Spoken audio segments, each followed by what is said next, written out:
ॐ अज्ञानतिमिरान्धस्य ज्ञानञ्जनशलाकया चक्षुरुन्मिलितं येन तस्मै श्रीगुरुवे नमः। श्रीचैतन्यमनोभीष्टं स्थापितं येन भूतले स्वयं रूपः कदा मह्यं ददाति स्वपदान्तिकं। वन्देऽहं श्रीगुरौ श्रीयुतापदकमलं श्रीगुरुन् वैष्णवांश्च श्रीरूपं साग्रजातं सहगणरघुनाथान्वितं तं सजीवं साद्वैतं सावधूतं परिजनसहितं कृष्णचैतन्यदेवं श्रीराधाकृष्णपादान् सहगणललिता श्रीविशाखान्वितांश्च। हे कृष्णकरुणासिन्धु दीनबन्धु जगत्पते गोपेश गोपिका कान्त राधाकान्त नमस्तुते। तप्त कांचन गौरांगी राधे वृंदावनेश्वरी वृषभानुसुते देवी प्रणमामि हरिप्रिये। वाञ्छाकल्पतरुभ्यश्च कृपा सिन्धुभ्यैव च पतितानां पावनेभ्यो वैष्णवेभ्यो नमो नमः। जय श्री कृष्ण चैतन्य प्रभु नित्यानंद श्री अद्वैत गदाधर शिवासादि गौर भक्तवृंद। हरे कृष्णा कृष्णा कृष्णा हरे हरे, हरे राम राम राम हरे हरे। नमो विष्णुपादाय कृष्णप्रेष्ठाय भूतले श्रीमते भक्तिवेदांत स्वामिन्निति नामिने। नमस्ते सारस्वते देवे गौरवाणी प्रचारिणे निर्विशेष शून्यवादी पाश्चात्य देश तारिणे।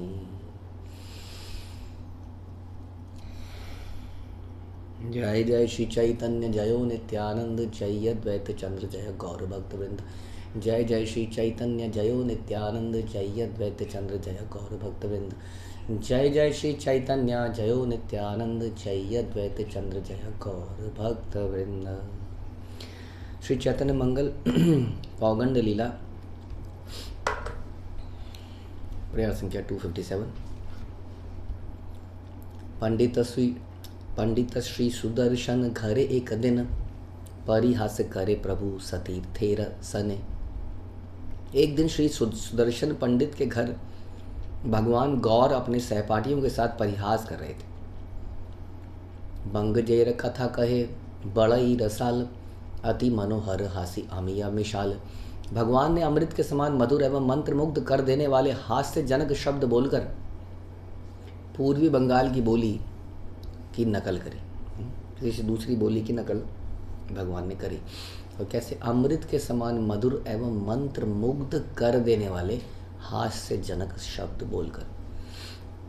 हमारे हास परिहास में और दिव्य जनों के भगवान के हास परिवास में ये अंतर है कि जब ये हास परिवास होता है तो सभी लोग प्रसन्न हो रहे होते हैं। हमारे मजाक में कुछ लोग हंस रहे होते हैं और कुछ लोगों की टांग खींची जा रही होती है और वो अंदर ही अंदर से छिड़ रहे होते हैं, कुड़ रहे होते हैं। तो भगवान भी हास परिहास करते हैं, लेकिन क्या है, सभी मंत्र मुग्ध कर देने वाला, सभी को आनंद आता है। इस प्रकार का वाणी या एक्टिविटीज़ वाली होनी चाहिए। ऐसा ना हो किसी को रुला के बाकियों को हंसी आ रही हो ना। कई बार कर देते हैं ना, जैसे बच्चे कई बार क्या कर देते थे कि किसी के बालों में फेविकॉल डाल दो, हाँ, या इस तरह की कोई हरकत, च्युइंगम चबा के किसी के बालों में रख दो बस, फिर उसको बस छुड़ाता रहता उसको। वो तो बाल ही काटने पड़ते थे उसको। अब बाकी सब हंस रहे हैं, हंस के लोटपोट हो रहे हैं, मज़ा आ गया, आनंद आ गया, लेकिन एक व्यक्ति बेचारा दुखी हो गया बहुत ज़्यादा। तो ऐसा हर हंस परिहास ठीक नहीं, उचित नहीं है। ये अपराध भी हो जाता है, इसमें बहुत सारे अपराध हो जाते हैं। हमारी आदत होती है बातचीत करते हुए दूसरे को नीचा दिखाने की, बाकी लोग खूब मज़े लेते हैं। इन हरकतों से बहुत सारे रिएक्शन पैदा होते हैं हमारे साथ, ऐसे हास परिहास से। आपने सुना ही है, गलती से भी वैष्णव को बुरा लग जाता है तो कैसे रूप गोस्वामी लीला दर्शन कर रहे थे और हंस दिए, तो कैसे उस लंगड़े व्यक्ति ने सोचा कि मुझ पर हंस दिए, हाँ, और उनका वो लीला दर्शन बंद हो गया। तो ऐसा हास प्रयास ना करें। बहुत सारे हास प्रयास हो सकते हैं जब हमें सभी लोगों को आनंद आ रहा है। तो इस प्रकार का मंत्र मुग्ध कर देने वाला हास्यजनक शब्द भगवान ने बोला। एई मते रंगे ठंगे कत दिन गेले वन माली आचार्य देखी बेमानी हाइले। इस प्रकार से कुछ दिन व्यतीत हो गए और फिर भगवान ने वनमाली आचार्य जी से मिलने जाने का निर्णय किया। तारे देखी बारे तार आश्रम थे गेला देखी या प्रणति करी संभ्रमे उठिला। उन्हें देखने उनके आश्रम में चले गए। भगवान गौर ने शीश झुकाया नतमस्तक हो गए और आदर पूर्वक खड़े रहे। वनमाली आचार्य के यहाँ पर करे धरी तार सने चली जाय पथे, कौतुक रहस्य कथा कहिते कहिते। दोनों एक दूसरे का हाथ पकड़कर बगडंडियों में विचरण करने लगे। निरंतर बातचीत करते हुए दोनों ने अनेक विस्मयपूर्ण व रहस्यमयी तथ्यों की चर्चा करी। रहस्यमयी चर्चा कि अभी इलेक्ट्रिक कार तो बनी चुकी है, अब इलेक्ट्रिक कार के आगे क्या, कार उड़ने वाली कार कैसे बनाई जाए, कैसे पुलों की जो कंस्ट्रक्शन है वो एक एक दो दो साल में ख़त्म हो रही, कैसे वो दो दो महीने में ख़त्म करी जाए। तो रहस्यमयी बातें बहुत सारी हैं। हाँ, हमारे जीवन में साइंटिस्ट लोग बहुत सारी रहस्यमयी बातों पे खोज कर रहे हैं निरंतर टीवी चैनलों में, कहीं पर भी गूगल में अगर कोई ऐसी रहस्यमयी बात है तो एकदम से फेमस लोग देखना चाहते हैं क्या हो गया क्या हो गया क्या हो गया। सड़क में कहीं पर 4-5 लोग खड़े हैं तो थोड़ी देर में वहाँ 500 लोग खड़े होंगे जस्ट ये देखने के लिए हुआ क्या है। किसी को कुछ हुआ ही नहीं था वहाँ पे, तो खड़े थे तो 500 हो गए थोड़ी देर में। तो हम जानना चाहते हैं क्या हुआ रहस्यमयी, जबकि हमारे सामने अनेक रहस्यमयी बातें हमारे शरीर के अंदर हो रही हैं। हमारे शरीर खाना पचा रहा है, सांस ले रहा है ना, जैसे हम चर्चा कर रहे थे कुछ दिन पहले। तो एक बालिका ने क्या बोला था, ये तो ऑटोमेटिक है, ये तो ऑटोमेटिक है, ये तो स्वयं से हो रहा है। तो what is automatic in this world. हमने आज तक कोई भी वस्तु ऐसी नहीं देखी जो ऑटोमेटिक है, क्योंकि जो ऑटोमेटिक भी है वो भी डिज़ाइंड ऑटोमेटिक है। उसके अंदर भी कुछ बैटरी, कुछ प्रोग्रामिंग, जो आर्टिफिशियल इंटेलिजेंस भी ऑटोमेटिक नहीं है। उसके पीछे भी जो कोडिंग लिखने वाले वो जानते हैं कि उन्होंने कितने कोड लिखे हैं, हर परमुटेशन कम्बिनेशन को लिख लिख के उसमें डाल दिया गया है। तब जाके ऐसा लगता है कि वो एक इंटेलिजेंस है, जबकि वो इंटेलिजेंस नहीं है। इंटेलिजेंस तो उसको लिखने वाले की वास्तव में, हाँ, उस ब्रेन की है जिसने ऑटोमेटिक कार को बनाया, जिसने ऑटोमेटिक एरोप्लेन को बनाया, और उस ब्रेन की है जिसने इस ब्रेन को बनाया। हाँ, तो वो ना समझते हुए एक बालक कई बार क्या रहता है, ये ऑटोमेटिक है, कार ऑटोमेटिक है, नॉट नोइंग कार ऑटोमेटिक है तो कार बनाने वाली कंपनी लाखों रुपया क्यों ले रही है उसके लिए। आप कह रहे हो जी गियर भी अपने आप चल रहे हैं, सब कुछ तो अपने आप ही चल रहा है, तो फिर आपको हम लाखों रुपए क्यों दे रहे हैं? क्योंकि मैंने इसको डिज़ाइन किया है कि ये ऑटोमेटिक चले, इसलिए। तो इस प्रकार से कोई भी वस्तु ऑटोमेटिक नहीं है। तो ये सारे रहस्य हैं जो हमारे जीवन में चल रहे हैं। एक एक रहस्य पे जाएंगे तो अनलिमिटेड है। आई एम सरप्राइज्ड कि साइंस, मेडिकल साइंस पढ़ने के बाद लोग भक्त क्यों नहीं बनते। सबसे बड़ा मूर्ख कोई संसार में है तो यही है। आज हम सबसे बड़े सम्मानित करते हैं ऐसे व्यक्तियों को जो हमारे कुछ गोलियां खिला के हमारे शरीर को ठीक करते हैं। कितने सरप्राइज़ की बात है कि वो लोग इतना क्लोजली पढ़ने के बाद ये रियलाइज़ नहीं कर पाते कि there is a design, there is a perfect design behind this. हाँ, इस बात को रियलाइज़ नहीं कर पाते। कोई तो डिज़ाइन है जो इस पीछ के पीछे है, इस पाचन क्रिया के, ब्लड सर्कुलेशन के ऊपर। अगर आप सुनेंगे, अगर जितना ज़्यादा पढ़ेंगे ब्लड सर्कुलेशन के बारे में, उतना दिमाग विस्मित हो जाएगा उतना ज़्यादा। कैसे वो कोई गंदा खून ले जा रहा है, कोई साफ खून ले जा रहा है, कोई खून के अंदर ऑक्सीजन को घुसा रहा है, फिर वो खून शरीर के हर कोने में पहुंच रहा है, हर कोने में पहुंच के उस शरीर के उस अंग को शक्ति दे रहा है। हाँ, कि वहाँ पर ऑक्सीजन और एनर्जी का फ्लो हो सके। एनर्जी का फ्लो हर कोने में, शरीर के हर कोने में एनर्जी का फ्लो इसके थ्रू हो रहा है। हाँ, वो ऑक्सीजन समझ लीजिए उसको जला रही है, एनर्जी को। तो कितना एक एक चीज़ को अगर देखेंगे तो सोचते रहो, डिस्कस करते रहो बस। हाँ, अगर कुछ समझ नहीं आ रहा है यही डिस्कस कर लीजिए, डज गॉड एग्जिस्ट। हाँ, इन चीज़ों को डिस्कस करने में बड़ा आनंद है वास्तव में। ब्रेन के ऊपर कितना डिस्कशन किया जाए, जितना किया जाए उतना कम है। लेकिन हैरानी वाली ये बात यह है कि ब्रेन के बारे में न्यूरोलॉजिस्ट पढ़ पढ़ के भी भगवान को नहीं मान रहा है। ये कितनी अजीब सी बात है। वो खुद को भगवान मानने को तैयार है क्योंकि मैंने तुम्हारे ब्रेन का ऑपरेशन किया, यू नो। डॉक्टर साहब, भगवान साहब, व्हाट इज़ भगवान साहब? डॉक्टर साहब। डॉक्टर भी, हाँ, कैसे देखिए, कई बार आप फ़ोन पे बात कीजिए, ज़रा डर लगता है कई बार बात करते हुए, क्या करेगा, डांट तो नहीं देगा। इतनी बात पूछ लूँगा तो छिड़ के देखेगा, नहीं होता ऐसा। वो समय नहीं है ना उसके पास, क्योंकि उसका समय बड़ा कीमती है, उसका हर सेकंड में लाखों रुपए कमा रहा है। इसलिए वो कैसे बातचीत कर ले आपसे। थोड़ी देर बात कर हम भी बड़े कृतज्ञ महसूस करते हैं, हाँ ये डॉक्टर साहब बड़े अच्छे हैं, उनसे 5 मिनट बात करी। And devotees are talking to you. हाँ, कितना बात कर रहे हैं डिवोटीज आपसे, कितना समय दे रहे हैं। They are close to Krishna. वो उस डॉक्टर के भी ब्रेन को बनाने वाले हैं, जो कि ब्रेन के बारे में पढ़ के भी नहीं समझ पा रहा है कि ये ब्रेन किसी ने तो बनाया होगा, जिसके बारे में हम समझने का प्रयास कर रहे हैं और समझ नहीं पा रहे हैं, प्रयास कर रहे हैं। ज़्यादा इसको खोल दिया जाए, ज़्यादा खुल गया तो फिर इसको बांध नहीं सकते हम, और जितना लिमिटेड मात्रा में ही उसमें कुछ करा जा सकता है। तो खोलना सीख गए हम, यहाँ पे कट मारते हैं, कट मारते खोल देते हैं खोपड़ी को। लेकिन जाग वहाँ गलती से भी कुछ ऐसे चल गया तो कर नहीं सकते आप उसका कुछ। वो किसने बनाया, ये है विस्मयकारी तथ्य जो कि हम नहीं देख पा रहे हैं। बड़ी हैरानी की बात है। It is our request, appeal to all the people, specially children, कि वो अपने दिमाग को खोलें ज़रा और इन बातों के ऊपर चिंतन करें। ठीक है, अभी जो पढ़ रहे हो आजकल की material education, this is bogus, पढ़नी है, लेकिन इन विस्मयकारी चीज़ों के बारे में डिस्कशंस होने चाहिए। Who is God, does God exist, कैसे हम साबित कर सकते हैं, कैसे हम देख सकते हैं, कैसे एटलीस्ट साबित नहीं करना, लेकिन इन चीज़ों के बारे में सोच कर आनंदित हो सकते हैं। तो ऐसी अनेक विस्मयकारी, ये तो इस भौतिक नेचर के अंदर है।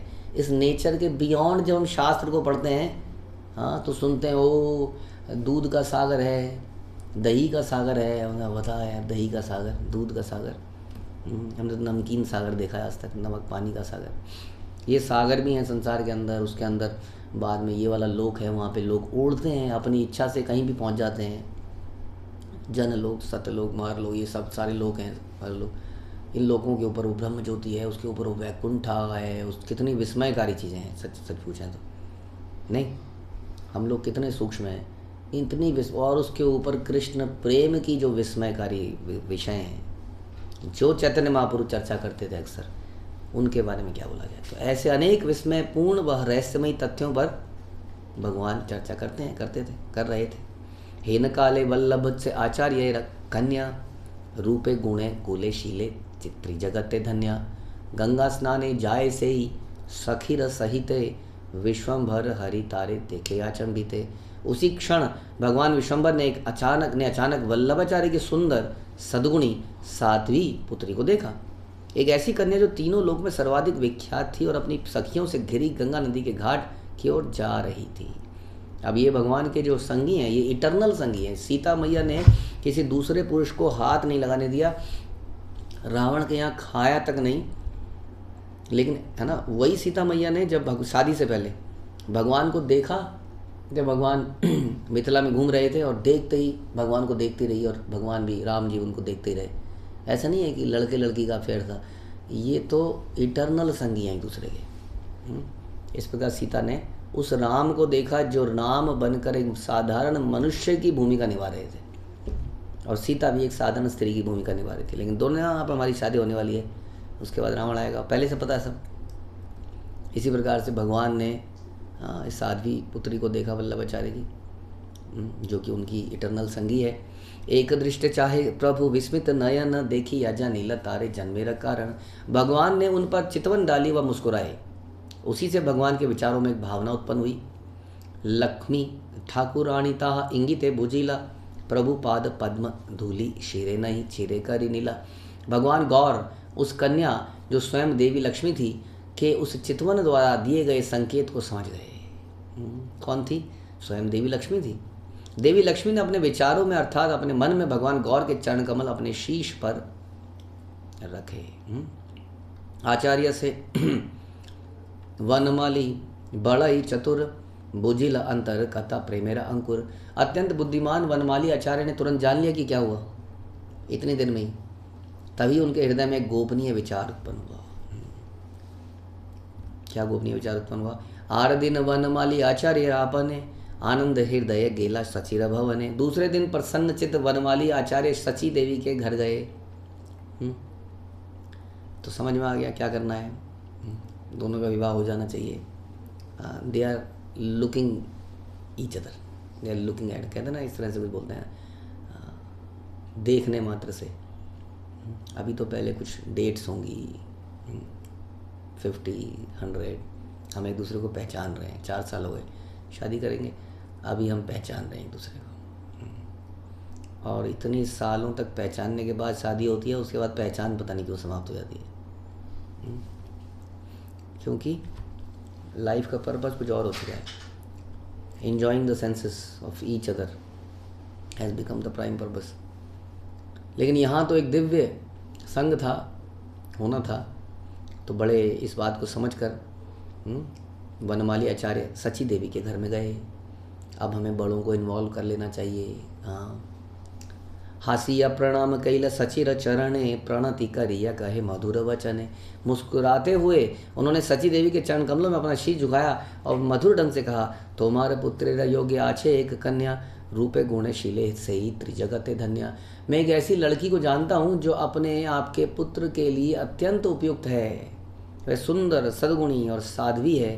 वह तीनों लोकों में सर्वाधिक भाग्यवान कन्या है, क्योंकि वो साक्षात लक्ष्मी है। वल्लभ आचार्य कन्या अति सुचरिता, यदि इच्छा था के कह हृदय तक हृदय कथा। वह वल्लभाचार्य की अत्यंत सभ्य व सुशील पुत्री है। यदि आप चाहें तो जो भी आप अपने हृदय में सोच रही हो वह सब हमारे समक्ष कह सकती है। बता दीजिए क्या क्या कहना है आपको, ठीक लग रहा है, नहीं लग रहा है, कोई शंका है? तबे सची देवी सुनी आचार्य वचन, एई अति बालक मोरा पड़कु एखन। वनमाली आचार्य के वचनों को सुनकर सची देवी ने कहा, मेरा पुत्र अभी तरुण है, उन्होंने छोटा है, इसे पढ़ने दीजिए। हाँ, क्योंकि उनकी हरकतें भी थोड़ी ऐसी थी भगवान की, चंचल थे बहुत ज़्यादा। बहुत ज़्यादा तो यहाँ नहीं आई है, लेकिन हम बाकी जगहों पे सुनते हैं, चैतन्य चरितमृत में या चैतन्य भागवत में खासतौर पे भगवान की लीलाएँ बहुत ज़्यादा। तो कह रहा अभी तो तरुण है, छोटा है, माँ को बच्चा हमेशा छोटा ही लगता है। पितृशून्य पुत्र मोर पाड़ू का कतदिन, ताहा ते कर यत्न हऊ का प्रवीण। मेरे पुत्र के पिता भी जीवित नहीं है, उसे कुछ दिनों के लिए पढ़ने दीजिए, उसे थोड़ा और बड़ा होने दीजिए, तब एक विद्वान पंडित बन जाने दीजिए, उसके बाद तदुपरांत आप पुनः प्रयास कर सकते हैं। सुनिए आचार्य तब संतोष न पाइला, विरस वदन करी घरे ते चलीला। यह सुनकर वनमाली आचार्य को दुख हुआ, निराशाजनक चेहरा लेकर वो अपने घर की ओर चल पड़े। कांदीते चले व्याकुल अंतरे, हा गौर चांद बलि डाके उच्च स्वरे। वे अधीर थे, हृदय से क्षुब्ध थे, वे निरंतर विलाप करते रहे। उन्होंने पुकारा, हे गौर चंद्र। भगवान को प्रसन्नता देना जीव का धर्म है, और जब भगवान को प्रसन्नता नहीं दे पा रहा है तो जीव का हृदय मुरझा जाना चाहिए, है ना। हम मुरझा जाते हैं जब हमें सम्मान या प्रसन्नता नहीं मिलती है। यहाँ पर सारे भक्त, आगे भी आप सुनेंगे, जगदानंद पंडित जब भगवान को प्रसन्न करना चाहते थे और भगवान मना कर देते थे खाने से, सुगंधित तेल लगाने से, बिस्तर पे सोने से, तो भक्त लोग बड़े दुखी हो जाते थे। कई बार खाना पीना बंद कर देते थे, मुरझा जाते थे। जब भक्त भगवान को प्रसन्न करना चाहता है तो भक्त की तुष्टि कब होती है? जब भगवान को ढंग से वो सेवा कर देता है। गौरचांद ने लक्ष्मी देवी के साथ लीला करनी थी, दोनों एक दूसरे को देख चुके थे, लेकिन माता ने कहा कि अभी समय लगेगा। वो दिव्य लीलाएं, वो विवाह, भगवान का विवाह, वो आनंद का समय अब बड़ा महसूस हो रहा है। कैसे गौरचंद्र ऐसे बोल रहे हैं, बड़े दुखी हैं। इस प्रकार सुनिया कांदिते मोर भाग्य न करी ले पतित पावन, वांछा कल्पत रु नाम घर की कारण धर की कारण। हे पतितों को पवित्र करने वाले, आप मुझे भाग्यवान बनाने से इनकार करते हैं, तब क्यों आपने अपना नाम वांछा कल्पतरु स्वीकार किया? कितना भाग्यवान होता कि मैं इस सेवा में लगता, आप यहाँ आते, एक रिश्ता बनता, एक नया रिश्ता बनता, कुछ आनंद आता, और मेरे जैसे पतितों का भी कुछ उद्धार होता। तो आप पतित पावन नहीं है इसका मतलब, क्योंकि आपने इस पतित पर कृपा नहीं करी। मोर वांछा यदि ना पूर्ण कई ले आपने, वांछा कल्पतरु नाम धरिबे के मने। यदि आप मेरी इच्छा को पूरा नहीं करोगे तो आप वांछा कल्पतरु नाम क्यों स्वीकार करते हैं? कि आप सभी की इच्छाएं पूरा करते हैं। जय जय द्रौपदीर लज्जा भय हारी, जय गज राज के कुंभीर मुखे तारी। हे भगवान, जिसने भय तथा अपयश से द्रौपदी की रक्षा करी, जय हो आपकी जय हो। हे भगवान, जिसने गजेंद्र को एक मगरमच्छ से बचाया, जय हो आपकी जय हो। जया जामिल गणिकार त्राण दाता, अमर से त्राण कर अखिले रपिता। हे भगवान, जिन्होंने अजामिल की यमदूतों से रक्षा करी, आपकी जय हो। हे सभी के पिता, कृपया मेरी भी रक्षा कीजिए। एथा गुरु गृह प्रभु जानिल अंतरे, आचार्य शौकेत यत हे आचे का तरे। उस समय भगवान गौर अपने शिक्षक के घर पर थे। वनमाली आचार्य के हृदय में क्या था, इस बात से पूर्णतः अवगत भगवान अप्रसन्न हुए कि उनका भक्त अत्यधिक पीड़ा में है, कष्ट में है। शिक्षक के घर पे थे, उधर से वनमाली आचार्य प्रार्थनाएं कर रहे थे, उनके हृदय से रो रहे थे। भगवान तो सब जानते हैं, भगवान को पता चल गया मेरा भक्त बड़ा दुखी है। आस्ते व्यस्ते पुस्तक संवरी, भगवान गुरु संभाषिया प्रभु करीला पयान। भगवान गौर ने तीव्रता से अपनी पुस्तकों को समेटा और शिक्षक से कहा और चल दिए। माता लकुंजरे ये न गमन सुंदर, गौर तनु अलंकारे करे झलमल। वे ललित्य पूर्वक एक उन्मत्त हाथी से के समान चल रहे थे। उनका गौर वर्ण रूप पर आभूषण चमक रहे थे। चांचर के शेरे वेश अखिल मोहन, अधर बांधुली फूला मुकुता दर्शन। उनके घुंघराले केश प्रत्येक व्यक्ति को आकर्षित कर रहे थे। उनके होंठ बंधुली पुष्पों के सदृश प्रतीत हो रहे थे। उनके दांत मोतियों के समान थे। चंदन चर्चित मनोहर अंग शोभा, तनु सूक्ष्म वसन पिंधन मनोलोभा। उनके मनोहर व आकर्षक अंगों पर चंदन का लेप लगा था। उनके उत्तम वस्त्रों के कारण उनका लालित्यपूर्ण रूप सभी लोगों के हृदय को मंत्र मुग्ध करके आकर्षित कर रहा था। यानी कि एक प्रकार का नयन उत्सव होता था जब भगवान कहीं से गुजर, सब लोग ऐसे टकटकी मार के देख रहे हैं जब तक दिख रहा है गौरचंद्र। उनकी चाल, उनके बाल, उनकी मुस्कान, उनके दांत, उनके आभूषण, उनके वस्त्र, उनका रंग, हर चीज़ क्या था, मधुर। कतकोटि का मेरा निरपति गौर हरि, कुलवती कलंक विथार देहधारी। कितने करोड़ों कामदेव के राजा थे गौर हरि, उनके मनोहरी रूप ने साध्वी कन्याओं को क्षुब्ध कर दिया। लेकिन इसमें कोई अपराध नहीं है यदि साध्वी कन्याएं भी भगवान का ऐसा चिंतन करें तो, क्योंकि भगवान सबके पति हैं वास्तव में। इसीलिए हम कहते हैं कि ये लक्ष्मी जी भी अपने नारायण को छोड़कर कृष्ण के प्रति आकर्षित हो जाएं तो इसका मतलब ये नहीं कि लक्ष्मी साध्वी नहीं रही, क्योंकि वास्तविक पति तो वही है। या इसमें तो कहा जाए कि कृष्ण ही नारायण भी हैं। आचार्य लागिया प्रभुर त्वरित गमन, वांछा कल्पतरु नाम बलिए कारण। भगवान गौर शीघ्रता से वनमाली आचार्य के घर गए। वे तेजी से गए क्योंकि उनका नाम वांछा कल्पतरु है। आज क्वेश्चन आ गया था। एक शुद्ध भक्त, देखिए ऐसा नहीं है कि हम भी ऐसा बोल सकते हैं। क्या कर रहे हैं आप, कब से इच्छाएं लेके बैठा हूँ, इतनी सारी लिस्ट लेके बैठा हूँ, क्या आप वांछा कल्पतरु हैं? नहीं है तो मेरी भी इच्छाएं पूरी होंगी नहीं, क्योंकि इनकी इच्छा ही भगवान को प्रसन्न करने की थी। इनकी कोई निजी इच्छा थोड़ी थी। और शुद्ध भक्त थे। ऐसे भक्त के लिए भगवान क्या करते हैं, सारी उसकी इच्छाओं को पूरा कर देते हैं। उसके जीवन में जो कमी है उसको पूरा करते हैं। तेषाम सत्ययुक्ता नाम भजताम प्रीति भोगम ददामी बुद्धि योगम। बुद्धि देते हैं और क्या देते हैं, योगक्षेम महाम्यम, वो भी देते हैं। सब ढोके लेके आते हैं शुद्ध भक्त के लिए। आचार्य कांदिया से ढाके पथे पथे, हाहा गौर चांद बलि आई से उर्द हाथे। वनमाली आचार्य रोते हुए एक मार्ग से दूसरे मार्ग पर आगे चलते जा रहे हैं। वो रोता हुआ जा रहा है। सोचिए व्यक्ति, जस्ट क्यों? क्योंकि माँ ने शादी से मना करते, उनकी शादी के लिए थोड़ी मना किया है। गौरांग महाप्रभु की शादी के लिए मना किया और रोते हुए जा रहे हैं रास्ते में। कितना प्रेम रहा होगा। आपने दोनों हाथ ऊपर उठाकर उन्होंने ऊंचे स्वर में पुकारा, हे गौरचंद्र। इतना जोर से विरह महसूस कर रहे हूँ। हे न काले महाप्रभु गुरु गृह हिते, आसिते हिला देखा आचार्य सहिते।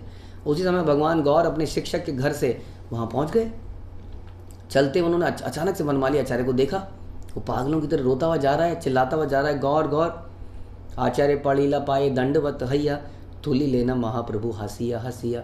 वनमाली आचार्य एक डंडे के समान भगवान गौर के चरण कमलों पर गिर गए और निरंतर मुस्कुराते हुए भगवान ने उनको उठा लिया। नमस्कार करी कैला गाढ़ आलिंगन, कोथा गिया छीला बैलक मधुर वचन। तब भगवान गौर ने वनमाली आचार्य को प्रणाम किया। वो उनके सामने दंडवत करके गिर रहे हैं, ये वनमाली आचार्य को प्रणाम कर रहे हैं। भगवान ने उनका आलिंगन करके मधुर व आत्मीय ढंग से पूछा, आप कहाँ से आए? आचार्य कहे, सुन सुन विश्वम्भर, आमी गिया चिलो यही तोमा देरा घर। वनमाली ने बोला, सुनो, मैं हे विश्वम्भर, मैं आपके घर से ही तो आ रहा हूँ, घर में गया था। तुम्हारे जननी देवी अति सुचरिता, गौचर करेलु चित्ते छीला यही कथा। मैं आपकी साध्वी माता से मिलने गया था, मैंने उनसे अपने मन की बात कही। क्या थी मन की बात? तुम्हारा विभार और योग्य आछे एक कन्या, वल्लभ आचार्य कन्या सर्वगुण धन्या। मैंने उन्हें उस कन्या के विषय में बतलाया जो आपके लिए अत्यधिक उपयुक्त है। वह कन्या वल्लभाचार्य की भाग्यवान सर्वगुण संपन्न स्त्री है, पुत्री है। एक कथा तुम्हारा माता सुनी श्रद्धाहीना, घरे रचा लीला आमी अंतर मालिना। आपकी माता ने मेरे कथन सुनकर उन्हें गंभीरता से नहीं लिया। निराश होकर अब मैं अपने घर जा रहा हूँ। बड़ी इच्छा थी इसको करने की, क्योंकि वो स्त्री जो है आपके बिल्कुल उपयुक्त है। हाँ, किछु न बलिता प्रभु सुनिया वचन, मुचि के हंसिया घरे घरेला गमन।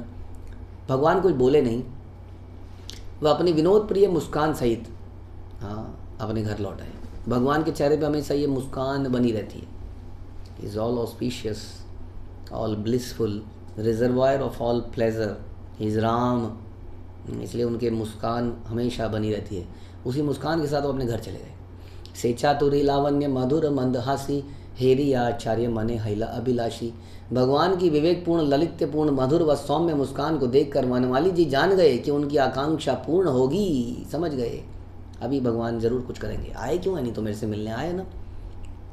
जानी लेना मोर कार्य अवश्य हईबे, अंतरे जानिला प्रभु विवाह करीबे। उन्होंने विचार किया मेरा मिशन पूरा होगा।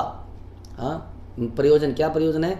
विवाह। उन्होंने पुनः अपने चित्त में विचार किया, भगवान उस कन्या से विवाह जरूर करेंगे। घरे आइला आचार्य आनंदित हैया, प्रभु रचरित सब हृदय भरिया।